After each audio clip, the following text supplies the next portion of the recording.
Ho-hum, another day, another scandal involving the Toronto Police Service. And yes, plenty to see here, folks. This time around, it involves members of the Professional Standards Department of the Toronto Police acting unprofessionally and perhaps even illegally. I kid you not. Now, the brass at the Toronto Police Service would prefer you don't know about this story.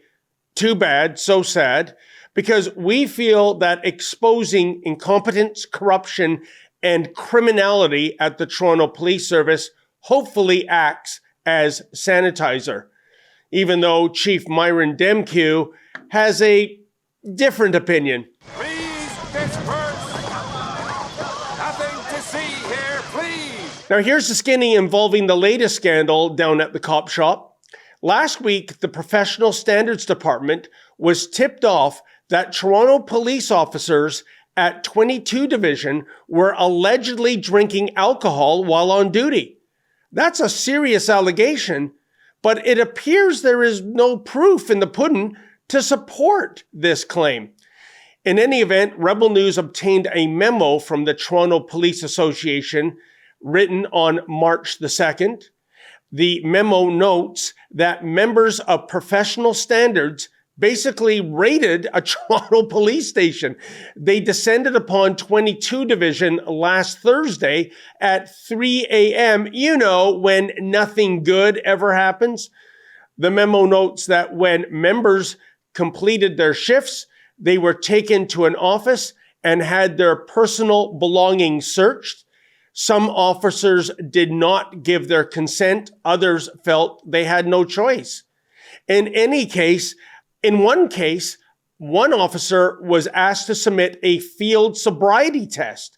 He refused, but he did offer a breath sample and it registered 0.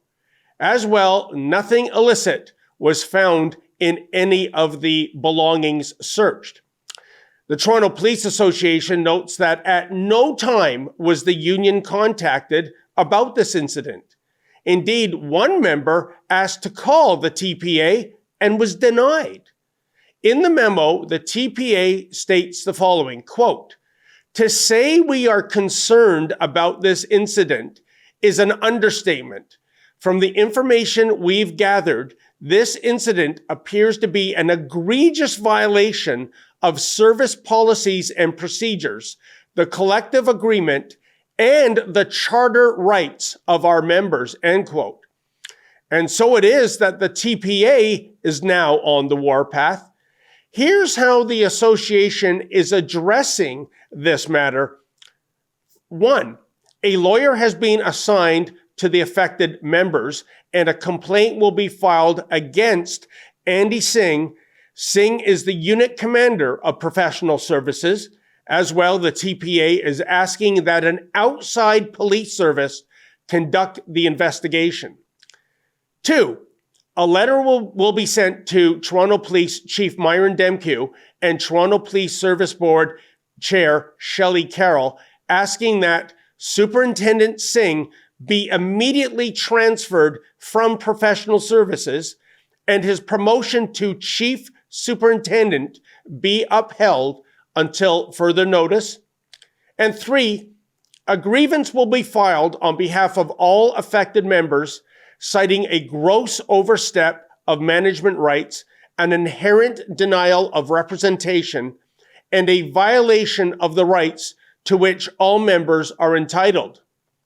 The TPA states it has no reason to believe that such an incident will occur again, but should professional standards pull this stunt in the future, again, the TPA reminds its members of the following. 1, police officers cannot be subjected to unlawful search of their property, including duty bags, lunch bags, water bottles, etc. Indeed, police officers are entitled to the same constitutionally entrenched rights as everyone else, even in the workplace. Number 2, police officers are entitled to representation from their association during investigations into criminal or misconduct allegations. And 3, police officers are entitled to representation during any fit for duty assessment. Naturally, I reached out to the Media Relations Department of the Toronto Police Service, and par for the course, they couldn't even be bothered to acknowledge my email. You see, it's been pointed out to me that since I'm not a government-funded and approved journalist, I am therefore journalist non grata.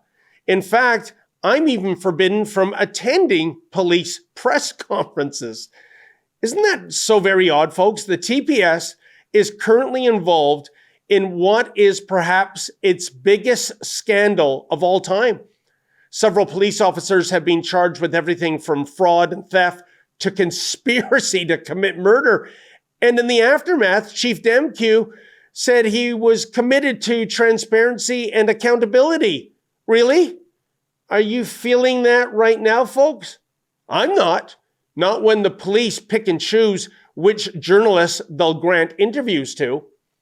Bottom line, what is the takeaway from this bizarre incident that has infuriated the rank and file of the Toronto Police Service? Well, I think it's this. First, the irony is both profound and perverse, given that it appears professional services was acting completely unprofessional, to say the least. Secondly, let's assume the allegations are true, that the charter rights of police officers at 22 Division were violated, and that even the law was broken in the process. This is nothing short of chilling. Because if the cops are going to disregard the charter and break the law when they are dealing with their fellow brothers and sisters in uniform, just think what they're capable of doing to you. Folks, enough is enough. How many second chances is Toronto Police Service Chief Myron Demkew going to get?